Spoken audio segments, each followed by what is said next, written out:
Pastor Daniel was driving home after visiting a sick church member. He was tired and thinking about the sermon he still needed to prepare for the next Sunday service when he turned a corner and saw a woman standing by the road.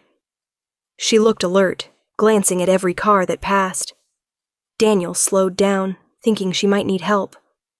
Before he could speak, she opened his door and slid into the car without hesitation. "Good evening," she said in a low, playful voice. "Looking for company tonight?" She let her hand brush his arm seductively. Daniel froze as he realized why she was by the road. "I thought you might be stranded and just wanted to help," he explained. Despite the heavy makeup, Daniel noticed a softness that didn't match the streets she worked. He couldn't understand why she was doing this, but he felt a sudden urge to protect her. "I can give you money to leave the street for tonight. I'm worried about your safety," he added. Her eyes widened briefly as she studied him with suspicion. She had learned over the years that most men on the street offered help with expectations in return. It was hard to believe that he might be different. Daniel insisted quietly that he only wanted to make sure she was safe.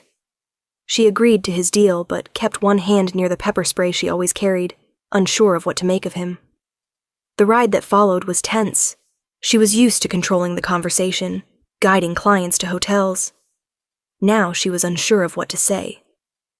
When they reached the nearest bus station, she asked to be dropped off. He handed her the money as promised. She took it slowly, still suspicious, holding his gaze for a long moment. "Thank you," she said quietly, and then quickly opened the door, leaving him behind without another word. Daniel watched her go, his hand gripping the steering wheel tightly.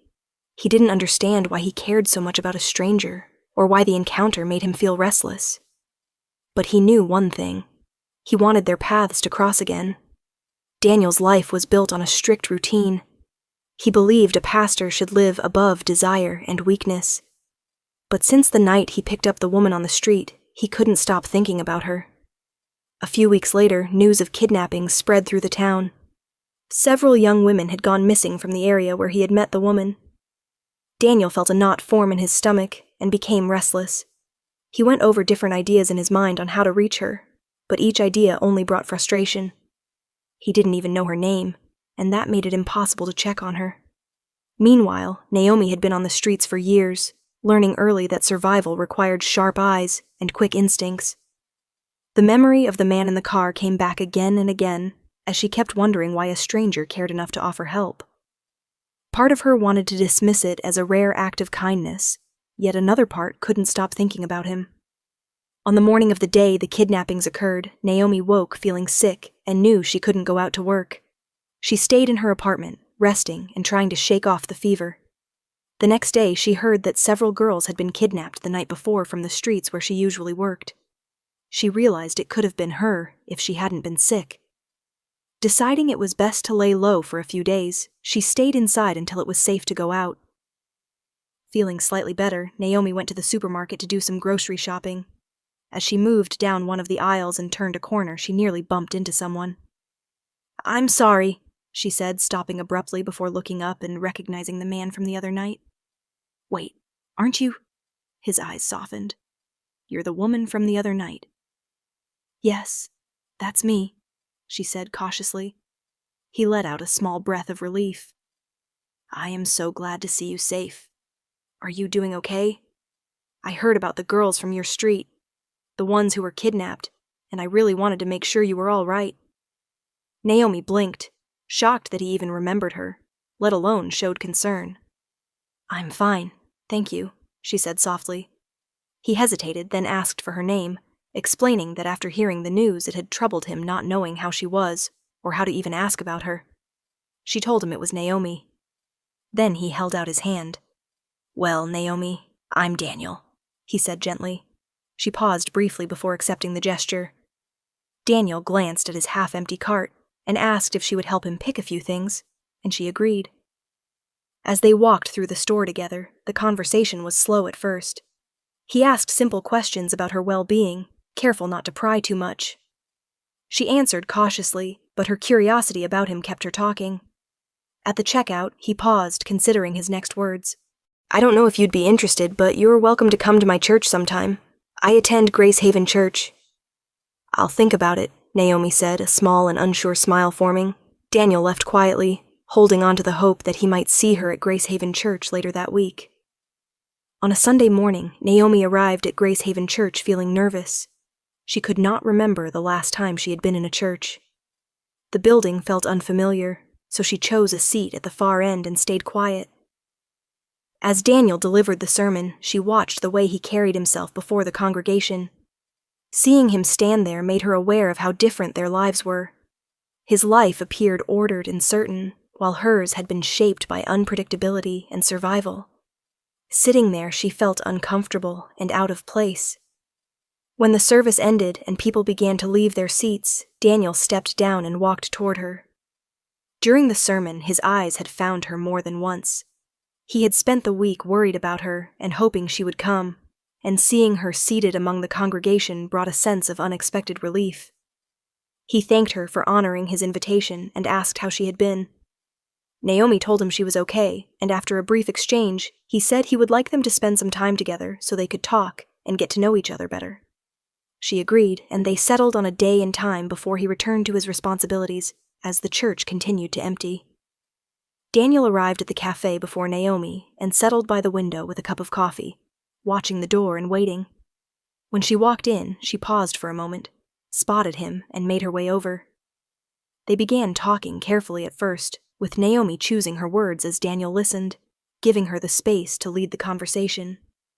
Slowly, the tension eased, and their conversation unfolded naturally, flowing from small details about daily life to lighter topics that revealed a little more about each of them.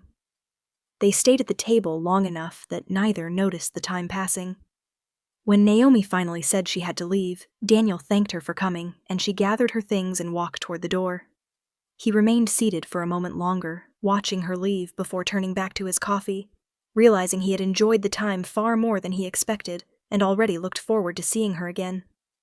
As their meetings continued, Naomi began to talk about parts of her life she usually kept to herself. She spoke about losing both her parents when she was young and being taken in by an uncle who later abused her, which eventually led her to run away. After that, survival became her main focus. She explained how work stopped being a choice and became something she depended on, even though she hated it, because it kept her fed and gave her a place to stay. Daniel listened without redirecting the conversation or trying to change what she said.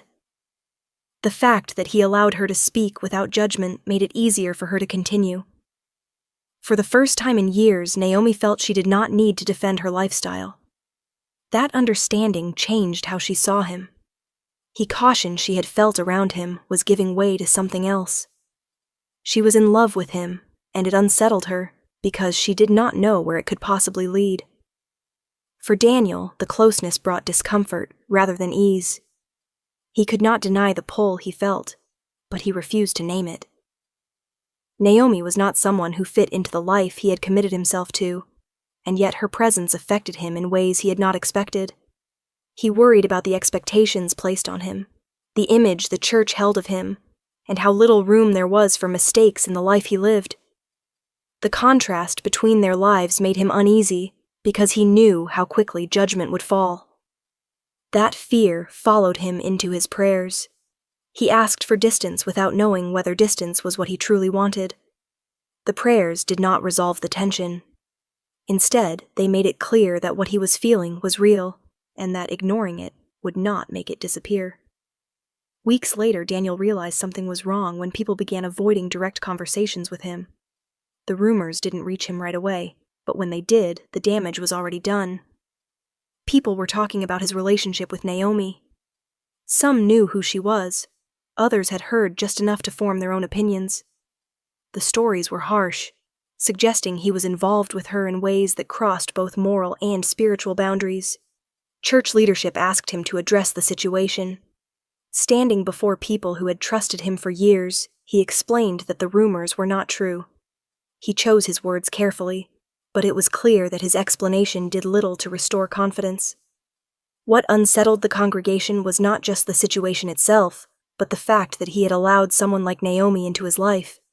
To them, her lifestyle overshadowed his conduct. After that, his authority was questioned, and he was asked to step down from his position in the church. Naomi learned about the rumors from people speaking as if she weren't there. They labeled her a problem, someone who had led a pastor astray. None of them knew the truth of their interactions, and none bothered to ask.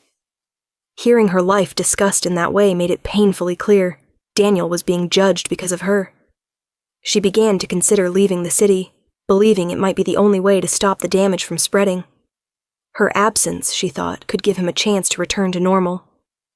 Leaving had always been her way of surviving difficult situations, and this felt no different. Daniel understood that his role carried expectations that left little room for complexity. He had not crossed the lines people accused him of crossing, but that no longer seemed to matter. What mattered was how the situation appeared to others. He now had to decide what guided him more, maintaining approval or standing by what he believed was right. On his way home, Daniel heard about Naomi leaving town from a stranger at the market. 2 people were speaking quietly about her, saying she had decided to run away because of the gossip and backlash surrounding her. Hearing it unsettled him. He realized how much he would regret not saying what he felt if she left without knowing. Once he got home, he thought about the weeks they had spent together and the feelings he had tried to ignore. For the first time, he admitted it to himself. He was in love with her. That night, he prayed. He asked God for guidance on the decision he was about to make, and for the strength to act without regret. The next morning, Daniel went straight to Naomi's apartment. When he arrived, he saw her heading toward a vehicle that would take her out of town. Without thinking, he called her name. Naomi turned and paused just long enough for him to catch up. He began by apologizing for the backlash she had faced and the way people had spoken about her, making it clear he had never intended for their closeness to bring her harm. Then, taking a deep breath, he finally spoke the truth he had been holding back for weeks. He was in love with her and wanted a real relationship. Naomi stood quietly, taking in his words. She had never imagined he could feel the same way she did. After a moment, her voice shook as she finally said, "I love you too." Together they faced the world, aware of the challenges ahead. In the weeks that followed, Naomi accepted Christ and began a slow journey toward healing. Her past would always be part of her story, but it no longer defined her. Daniel, for his part, had come to accept the consequences of loving someone the world refused to respect. He faced judgment and criticism, but he had embraced the truth of his own heart and placed his trust in God. That was all that mattered.